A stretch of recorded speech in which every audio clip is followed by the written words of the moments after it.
Hello, I'm Annette Young and welcome to the 51%, a show about women reshaping our world. In this special edition, we're focusing on childbirth and how much women actually own the process. Now, in recent years, doulas have become more popular here in France. Their role is to provide emotional and logistical support during pregnancy and childbirth, but not medical assistance. This report by Sonia Baratello and Ellen Gainsford.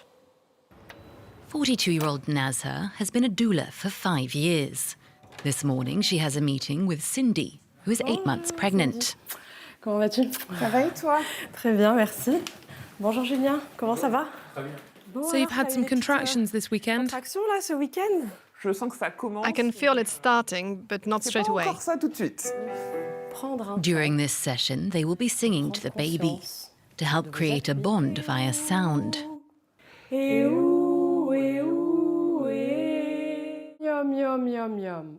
The aim is also to give the parents tools to help them relax at the hospital during the birth. The idea is that the low sound will accompany the contractions and make the abdomen vibrate to help it open, relax at the level of the pelvic floor, and also release endorphins to help with the intensity of the contractions.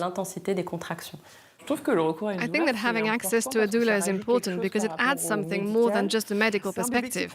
This baby is physically taking up a lot of space in me and also in my head. With the doula, I have someone I can talk to about it all, and she's there for me.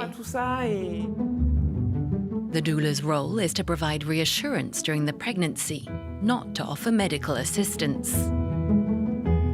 As a member of the Association Doulas of France, we signed a code of conduct and will only help women if they have medical oversight through a midwife and gynecologist.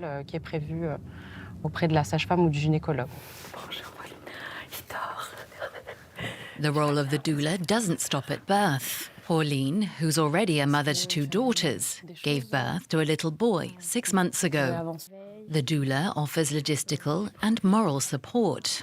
Like many mothers, Pauline has suffered from postpartum depression in the past. It's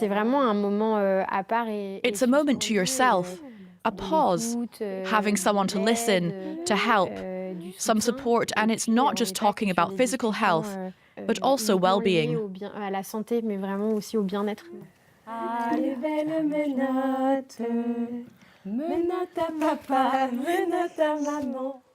So, is there room for doulas to be part of the childbirth experience? And how do we empower women during childbirth? Joining me now from Preston in the UK is Professor Soo Downe, a midwifery specialist from the University of Lancashire. And with me in the studio is Charlotte Brielle, founder and executive director of Wombs of the World, an NGO promoting the use of doulas. I want to thank both of my guests. But let me start by asking you, Soo Downe, there's a national debate in the UK as we speak about the appalling treatment of women giving birth. I mean, even the British medical journal, The Lancet, recently noted that many women enter labour unprepared. They're caught between 2 conflicting ideologies, one being an overly medicalised approach and the other being pressure towards a so-called natural birth. So why in this day and age is the experience still so fraught for so many women? One of the fundamental phenomena that's here, and this is captured in the excerpt that you just read out, is that the way that maternity care has been largely framed from a Western perspective and then rolled out into lower middle income countries is around risk aversion. So making sure that the mother and the baby are as healthy as possible, which of course is an aim everybody would want to endorse.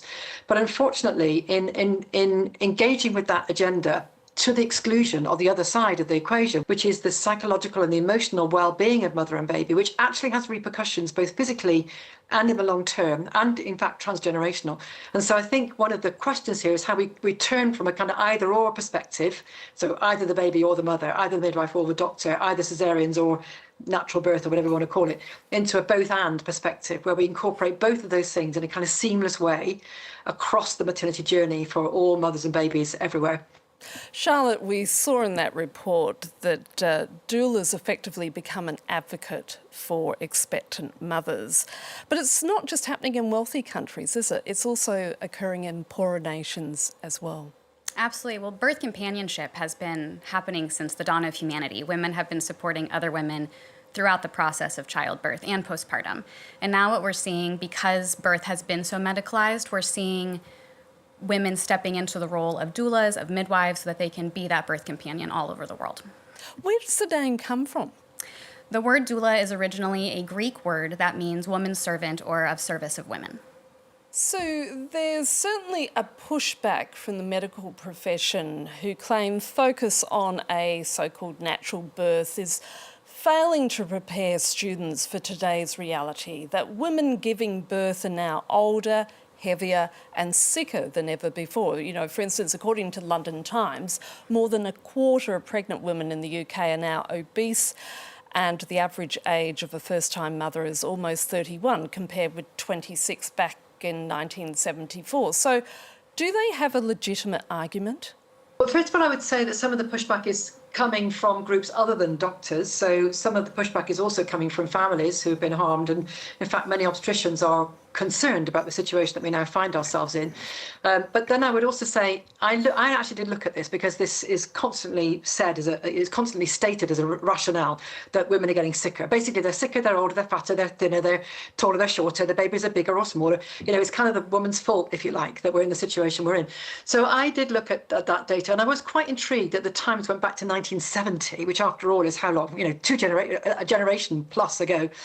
In fact, in the period of time in the UK, at least, where the intervention rates have risen sharply from a 25% section rate to a 46% section rate now, over the last 10 years or so, women's age has gone up by 1 year. There's been hardly any change in BMI. There's been hardly any change in type 1 diabetes. So actually, I think that statement is made without really much recourse to the evidence. Charlotte, despite their growth in popularity in English-speaking countries such as the UK, Australia or the US, here in France, doulas are still very much frowned upon. Why is that the case?